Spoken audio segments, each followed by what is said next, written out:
As you know, as of July 1 of last year, all new colleagues in the civil bureaucracy are going to be on defined contribution. So our stock is still a real issue, but at least we have stopped the bleeding. Now, while we are dealing with these immediate imperatives, because it's important in terms of managing the recovery and the economic turnaround, I've been saying very loudly and clearly that in terms of sustainability of Pakistan and our overall economic situation in the country, it will ultimately depend upon two existential issues and how we deal with those. One is population control and population management. Unfortunately, we are still growing at the rate of 2.55%. And then the topic at hand, which is climate change, and how we sort of deal with that, which is indeed the topic of this conference.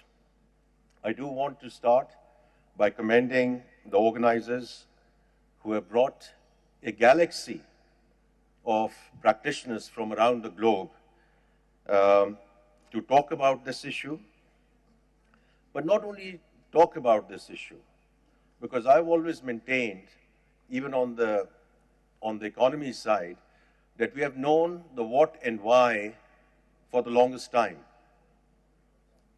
There's no dearth of policy prescriptions, but ultimately it's about the how and the who. And I sincerely hope that as we go forward, and this two-day conference is going to address some of the operational and the operationalization of the how and who as we go forward.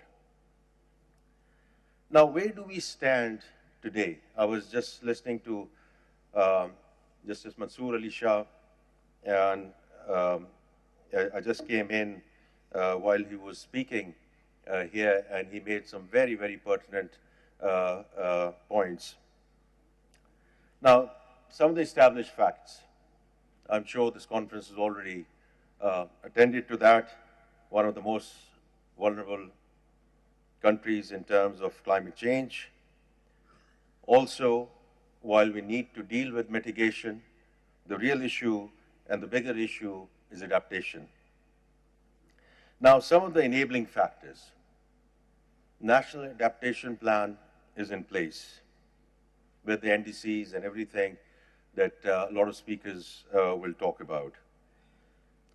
The second one is the National Climate Finance Strategy.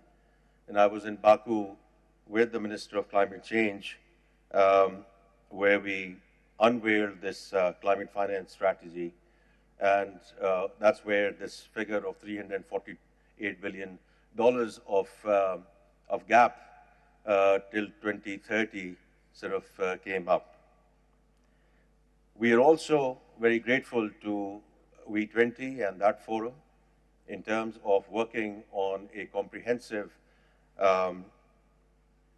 climate prosperity plan, which will be, inshallah, unveiled during April.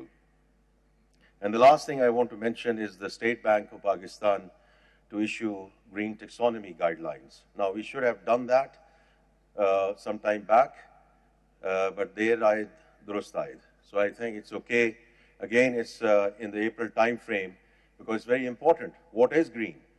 How do you structure? How do you monitor? How do you finance? It's very important that we have a national green taxonomy framework as we go forward. Now, to the topic at this point in time, and for this session around financing. Now, the way I look at it, a few sources.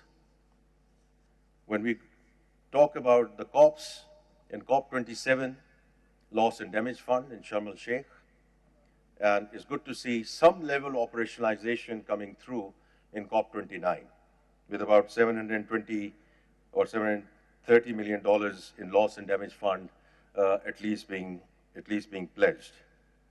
Then the Baku finance goal itself, after long deliberations, about $300 billion of commitment in terms of annual outlays. Although, of course, as we all know, the requirement and the ask was at least 3 to 4 times higher than this commitment. Then we have the Green Climate Funds, and if Acumen is here, I think it was very good to see Acumen Climate Action Fund being launched at about $90 million. And then, of course, Green Climate Fund. My only discussion with respect to Green Climate Fund is it just takes a long time. We have bureaucracy here in Islamabad, but I do think the bureaucracy in Manila should think through it because we need to fast track a lot of things. So it's my request and humble request that they should look at their accreditation process and even before we come to the pledges and the disbursements. So that's one big source of, what we discuss in various COPs. The second one is the discussion with the MDBs, the multilaterals. So we are very grateful to Asian Development Bank. As you know, at the fag end of last year, they announced $500 million, and climate being a big part of that theme. The second one is what was announced earlier in January around the 10-year country partnership framework with the World Bank Group. And I think it's very important, and I'm very grateful to both multilaterals, certainly the World Bank Group as well, because when I met President Ajay Banga almost a year back during the spring meetings, we talked about many things and where we need World Bank support. And of course, all the project and project financings have always been there. But his point was that if Pakistan can come in with a more focused approach, rather than we want this, this, and that. So we agreed. We agreed on the population side, we agreed on the climate side. And of course, the fiscal side of the equation and the private investment side.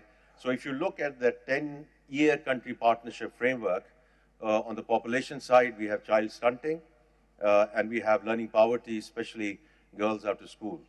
And the second thing was around climate resiliency and decarbonization. And so I think we have moved forward. वफाकी वज़ीर ख़ज़ाना Mohammad Aurangzeb conference से खिताब कर रहे हैं। उन्होंने कहा कि राइट साइजिंग के तहत वज़ारतों को कम किया जा रहा है।